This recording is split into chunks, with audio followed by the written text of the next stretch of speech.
Christmas came early, you guys. This update is insane. Of course, we got some crazy new leaks. We got some brand new weapons and consumables. We got a much needed update to the shooting gallery. I'm gonna go over a very important update on the new matchmaking devices, even show you guys how to work around it to show your images. We got an item remover. This thing is insane. The Accolade device just came out, which is gonna change creative as we know it. And also some really cool settings they've added to some old devices. Let's just jump into it. All right. Now for the leaks, and of course I always get my leaks from Fortnite Creative News and Leaks by our very own Echo. You guys go follow this page. We basically got two main leaks for creative. The first one is we got some brand new assets. The titles were like Mole and Weapons Lab. These look actually really cool, especially this one, and possibly it'd be really cool if the elevator worked. I don't know, maybe it's wishful thinking, but no matter what, hopefully we see these in the next few updates. And then this looks like a brand new device called the pop-up dialogue device. This thing looks awesome. Basically, you can create a pop-up dialogue box to be shown to a player with informational text and input options. We need this so bad. Very excited to get my hands on this thing when it comes out. All right, let's just get into the update. You already know I need a countdown. 3, 2, 1. Boom. Fortnite Creative Update version 1840. Let's get into it. First up, we got some brand new weapons and consumables from BR. We got the combat AR. We got all variants of the sideways scythe. Check this thing out. It's so much fun. We got the shockwave grenade launcher. We got the combat pistol. And lastly, we got a 0-point pretzel. All right, next up, we got a major update to the shooting gallery, and it is insane. This device hasn't been touched in a long time. If you interact with it, you will see we have so many new settings. We can really customize it now. But the most important thing I want to talk about is we can actually signal when it is knocked down.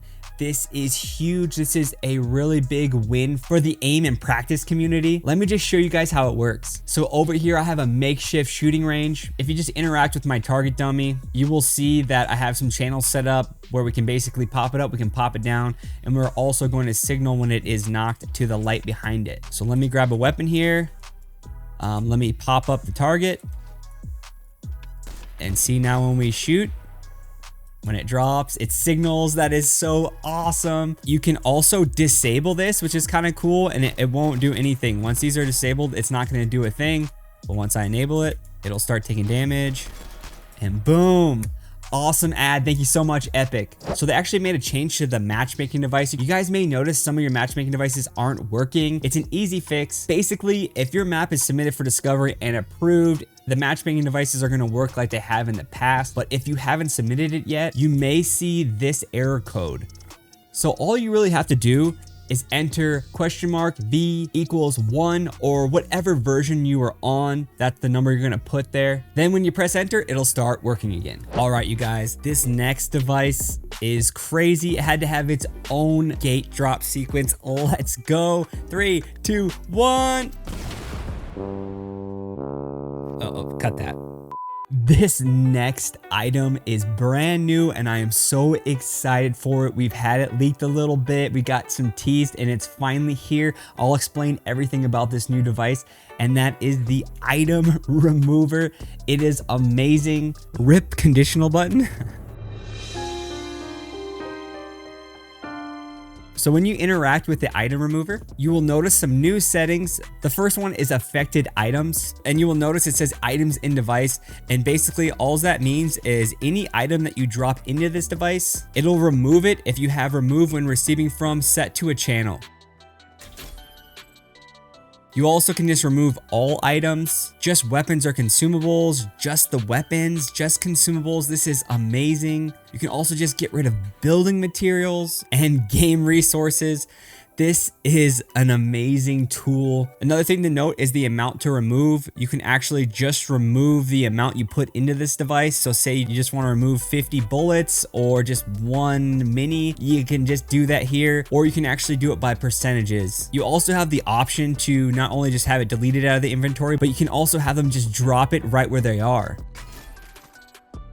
Then of course we can filter by class or team, which is amazing. And then you can also apply to either their team or the player's class, or even all players. So I can't wait to see what you guys create with this. All right, now this is a huge win for creative. We finally got the Accolade device. This device may change creative as we know. Let's interact with it. All right, first off, for the settings, it's very simple actually to set up. You can have up to 30 of these devices in one island. You basically can name it, add a description and explain how to obtain it. Then you can actually decide how much of a reward to give them for completing it. So if it's an easy task, you might want to give them a very small amount of XP, or you can give them very large. I will give you a fair warning. There's no way to actually cheat the system. Honestly, the game actually looks at it per player, and there is a cap of XP a player can earn in a creative session. And for every instance it's pressed, it'll actually automatically adjust itself and give you lower XP. You can also set it up to give it to the player's team, or if you just want to give it to the instigating player,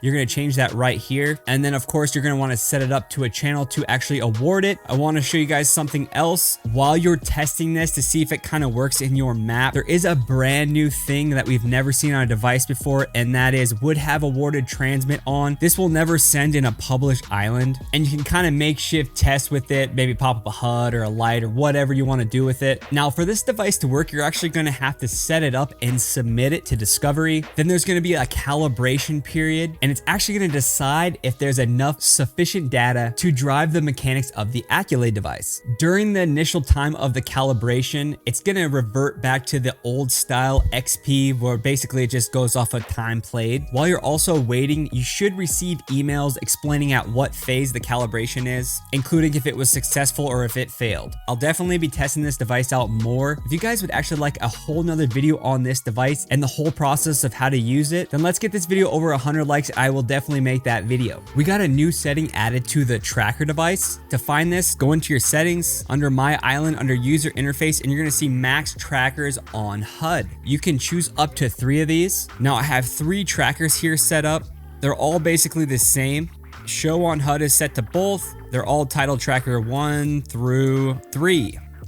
All right, now I started the game. You will see on the left side, you can see 3 trackers now, which is pretty crazy and a really cool add. On the new timer device, they actually added a really cool setting, and that is now they allow persistence for the device. If you interact with it and you come on down here, you're gonna see save timer option and an auto save option and an auto load and save data option. On the save timer, you can actually save and pause this device, leave the game, come back to the game, and this timer will remember your time. You can also set it to save and continue, which basically means it'll save the device at the time you left your island, but it will continue to run, and even when it fires and when you come back into the map, it should fire when you load in. One thing I would like to mention about this device though, in my current testing, I couldn't get it to auto save or auto load. It wasn't really working for me, but the manual way to save and load this device by a channel does work. I'm sure this will be fixed really soon, so just an FYI. The last thing we're going to talk about is on the visual effects spawner. They added one thing really quick. Before, there were certain effects that didn't actually work with the colorized visual effects. It always was default no matter what you had, but now it does work. I know rain was a huge one, and let's just pick yellow.